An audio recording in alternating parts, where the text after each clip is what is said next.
Welcome to Ready to Derive. In this video, we are going to learn about the Fundamental Theorem of Calculus, Part 1.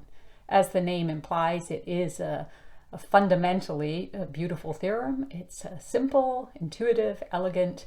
I don't want to give too much away, just build up that anticipation that you may be feeling. So there's just a couple of, just sort of one thing that you need to be familiar with, the definite integral notation. So what does that mean? The integral from a to b of f of x dx is the area under the curve f of x from x equals a to b, as shown in that shaded blue region. So if you're familiar with that, then we can proceed. So without further ado, let's get started.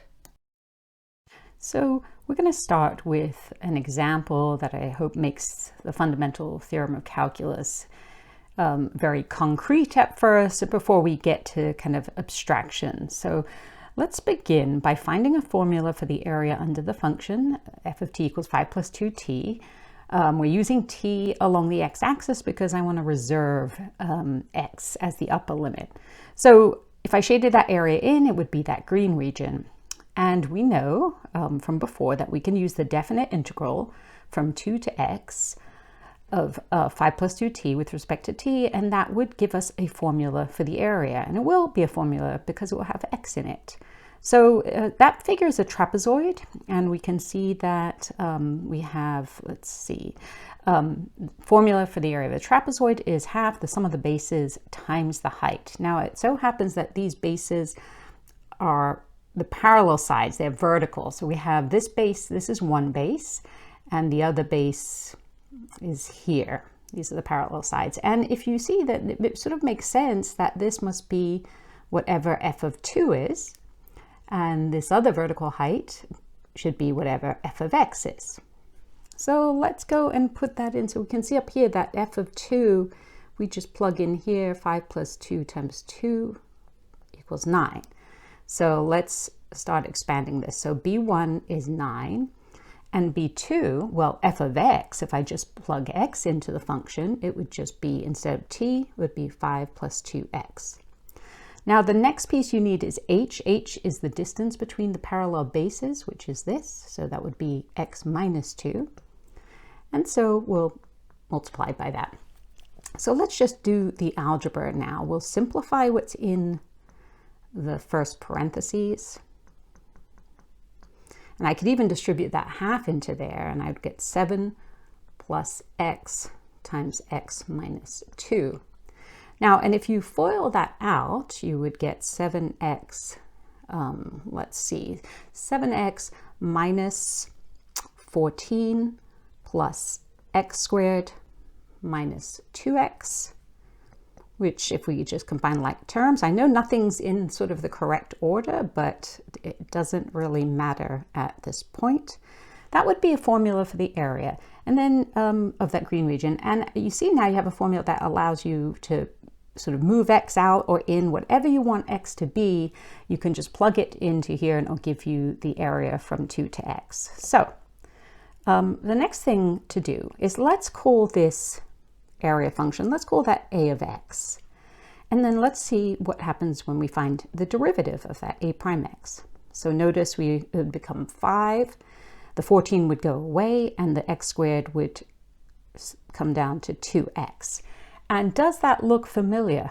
Well, it should look familiar because the function itself, let's look up here, the function is 5 plus 2t.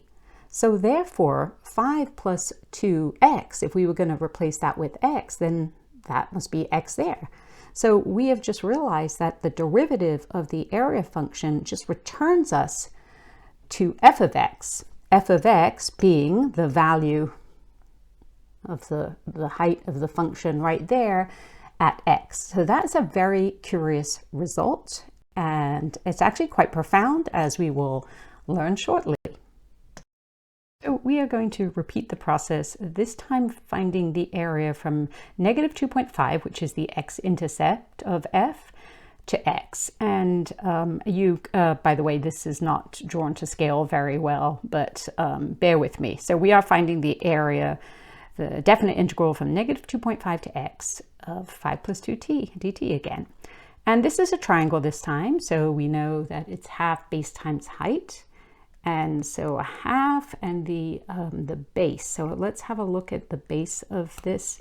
That would be the distance from here to here, which would be x minus negative 2.5, which would obviously be x plus 2.5.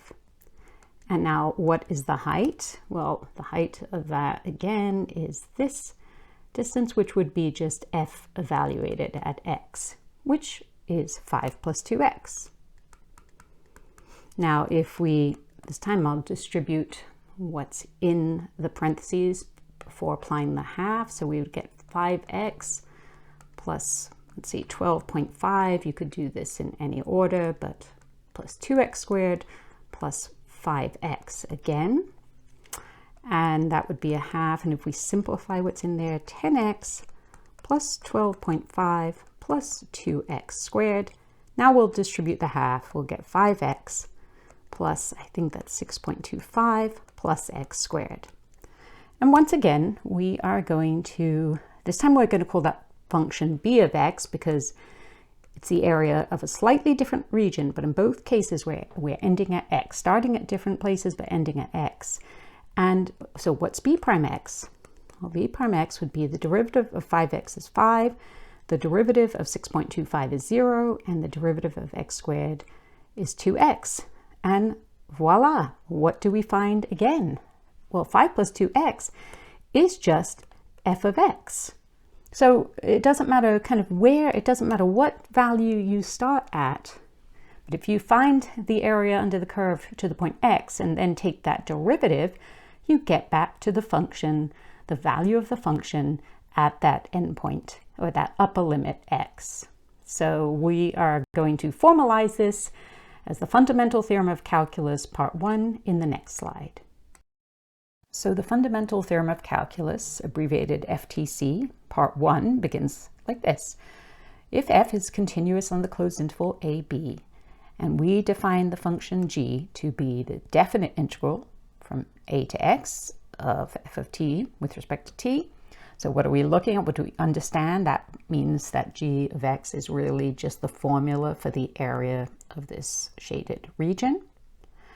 And one sort of condition is that x must be somewhere in the interval a to b, because we require f to be continuous. Then here's a couple of things about g. G will also be continuous on that closed interval, differentiable on the open interval. And most importantly, so this is the profundity of the FTC, the derivative of g will in fact, so the derivative of that area function will just be the value of the function at x. It will be this vertical height, f of x. And if we want to think about this in sort of casually, put this into words, it's basically saying the derivative of the integral function gives us the integrand evaluated at x. So what is the integrand? Remember, the integrand is this. So f of t is what we refer to as the integrand, and so it delivers us back to f of t, but instead evaluated at x. And in the next slide, we'll kind of see why this makes sense. Let's see why the Fundamental Theorem of Calculus Part 1 makes sense. So there's the definition of g, and we know that that represents the area under f from a to x. And I want to take you back to first principles, which is where this integral sign came from. And remember, it was the limit as n goes to infinity of the Riemann sum, which is just the sum of the area of a bunch of rectangles under the curve. So let's introduce one of those rectangles and just remember where these things came from. So delta t, remember, is just the width of one of these rectangles, and f of t is just going to be the height. And I have ti because it depends whether you take the left-hand side of the rectangle, the right, the midpoint, or some random height of the rectangle, but it's the same principle. So that represents the area of one particular rectangle. And if we just, the summation that we see here, the summation sign says just add up all the areas of all those rectangles, and that would be an approximation, not the exact area, but an approximation to the area under the curve. Well, how do we make it exact? Well, that's why we introduce the limit as n goes to infinity. So if the number of rectangles n is made to go to infinity, well, they will become infinitely thin and therefore measure the area under the curve exactly. So why this is helpful is now we're going to think about what does g prime x, what does the derivative of g really represent? Well, we'll use Leibniz notation. That's just dg by dx. And remember that dx is a small increment, represents a small increment in x, right? Delta x is change in x. Dx is meant to imply a very small increment in x. So if you were to change x ever so slightly, the question is, or the answer to this would be, how does the area g change with that little change in x? And so to think about that, let's change x a little bit and let's introduce an extra rectangle. Let's pretend that rectangle in red there represents how much the change in area, corresponding change in area. So let's bring that rectangle here and analyze it a little carefully. So remember the width of the rectangle for a small change in x, so let's make the width delta dx, sorry. And we're going to take the height, I'm going to use the left endpoint, so that would be the height at x, f of x. Now you realize that if that rectangle was very thin, because I've drawn it kind of wide, because if I made it as thin as I'd like to make it, you wouldn't be able to see it. Because it would just, be invisible. But if you can imagine making dx smaller and smaller, the height of that rectangle is basically f of x.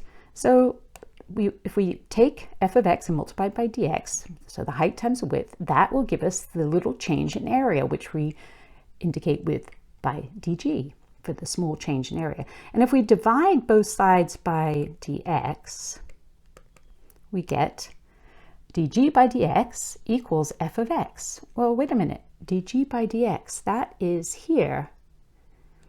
So therefore, g prime x equals f of x, which is, so the rate at which the area changes at that, with a small, tiny increase in x is just the value of the function at x. So before we begin practicing, I'd like to show you a sort of different iteration of the FTC Part 1 using Leibniz notation. Now, this is the FTC Part 1 as we know it. And imagine we're trying to find g prime x, which is really just the same as taking the derivative of both sides of this. So if we took the derivative with respect to x of both sides, then we don't really even need g. G is just kind of the middleman. Instead, we can go straight to this.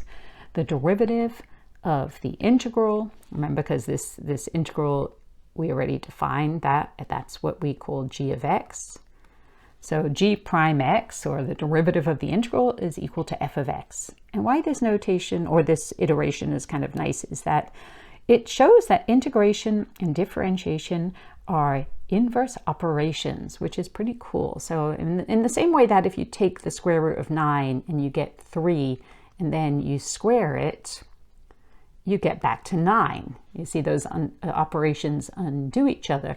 In the same way here, if you take the integral of f of t and then take the derivative, you get back to not f of t but f of x. So it's a slight, there's a slight variance here, but it's the same kind of idea. So, and that is a profound result of the FTC Part 1, that integration and differentiation are indeed inverse operations. So for our first practice problem, we're just going to do some sort of direct applications of the FTC Part 1. And so we have the g of x defined as the integral shown, and we need to find g prime of x. So let's bring up the first version of the FTC, and we see that therefore, well, g prime x is just supposed to be f of x. Well, this here is f of t, so we just need to replace t with x, and we get that. And it really feels like we're actually not doing anything special. It's a very sort of basic application, but we do need to be prepared for these problems. It could also appear like this. So find the derivative of the integral of that integrand. That's the second version, so I'll call that up here. And once again, we just replace t with the upper limit of x, and we get this answer. Again, nothing that profound. We will do a practice problem in a little bit that has a much more meaningful application. So here we're going to change it up ever so slightly, because right now, hopefully it's clear that the variable that you're taking the derivative with respect to is usually in the upper limit, or is the upper limit. And right now, the variable theta that we're going to take the derivative with respect to is in the lower limit. So we're going to use a property of integrals where we switch the limits, and then once we do that, we can proceed. So then we just replace theta in there, and we get 1 over theta cubed plus 1. So let's look at there's a slight variation on the FTC part 1 that involves the chain rule.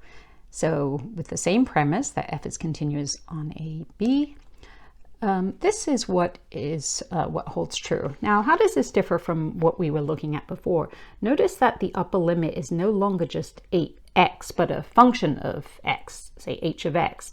Notice here that in place of x, we have this upper limit of h of x. And notice that this is where the chain rule comes in, we then have to multiply by the derivative of the upper limit. So I'm not going to sort of prove this or derive it. We're just going to go straight into applications. It's rare that we have to use it, but it's good to be aware of it. So let's do a practice problem and see if we can apply this. So we have, the upper limit, let's call that h of x, is x squared. And we know we're going to need h prime x shortly, so we'll just work out that derivative. It's 2x. And so the rule is, so we take the sign, instead of t, we are going to put the upper limit. Where we would have put x before, now we're going to put x squared and x squared there. And then we will multiply by the derivative of the upper limit, which is 2x. And that is the final answer. So we'll do another couple of practice problems. So let's take this and find the derivative of g, and let's call up the rule. So we see here that h of x is the square root of x. So therefore g prime x would just be 1 plus, in place of t, we'll put that upper limit, and then we would multiply it by the derivative of rad x, which is 1 over 2 rad x. If we simplify it a little, rad x squared would just be x over 2 rad x. Now we're going to get one that's a little more complicated, because notice in this one that there is no constant. So the lower limit has to be a constant, and we do not have that situation. So we're going to have to use another law of integrals, which is that if you have the integral from a to b, you can break it up by finding any other point c. So I could put 0, I could put negative 100. It doesn't really matter. It doesn't have to lie between 2 theta and theta squared. This will always hold true as long as the function is continuous, which e to the u or e to the x is. And so we need to resume from 0. So we can take the area from 2 theta to 0, and if we combine it with the area from 0 to theta squared, we've covered the whole region. Now, we will notice here that the variable is in the lower limit, so we're going to do one more little touch here. We're going to take the negative version of that, and the second integral is in the correct form, so we can stay with that. And then we're going to, okay, so we are trying to find the derivative, and since theta is the variable of interest, we can write dy by d theta. And we would have minus e to the, don't forget, 2 theta needs to go there, and do not forget to multiply by the derivative of the upper limit, and then plus, same here, but now it's e to the theta squared, and the derivative of theta squared is 2 theta. So for our last problem, we're going to look at an AP Calc free response question from the 2016 exam. This is where the use of the FTC Part 1 becomes critical. You couldn't even answer this question or begin to answer it without making these very important connections. So you see here we have g of x is defined as the definite integral from 2 to x of f of t dt. And we know instantly, so when we see that, we suspect the FTC is coming into play. And so we need to make this connection, the most crucial connection, which is that the derivative of g prime x, is actually equal to the function f of x. So when you see that this is a graph of f, what you need to, it's almost better if you just like cross out f and just say, no, wait a minute, this is actually g prime in disguise. So this is the derivative graph and of g, and we are trying to make some inferences about g, which we can't actually see here right now. We don't see a graph of g, yet we are supposed to be able to answer part A. And does g have a relative max, min, or neither at x equals 10? Well, now that we know that this is the graph of g prime, at x equals 10, we see that just prior to 10, g prime is negative because it's below the x-axis, and afterwards it's negative also. So therefore, we can conclude that the function g has neither a relative max or minimum at x equals 10 because g prime x does not change sign here. Now notice that, notice I made this connection g prime of x equals f of x. It's important to make that at least one time in your response to acknowledge that you've made that connection. I'm kind of including it in every statement because I think it's helpful to keep reiterating it. So part B, does the graph of g have a point of inflection at x equals 4? So how do we know whether we have a point of inflection from the derivative graph? Well, we know that if g prime, so this is g prime, changes from, in this case, increasing to decreasing or vice versa, that we do have a point of inflection on g. So we can conclude this.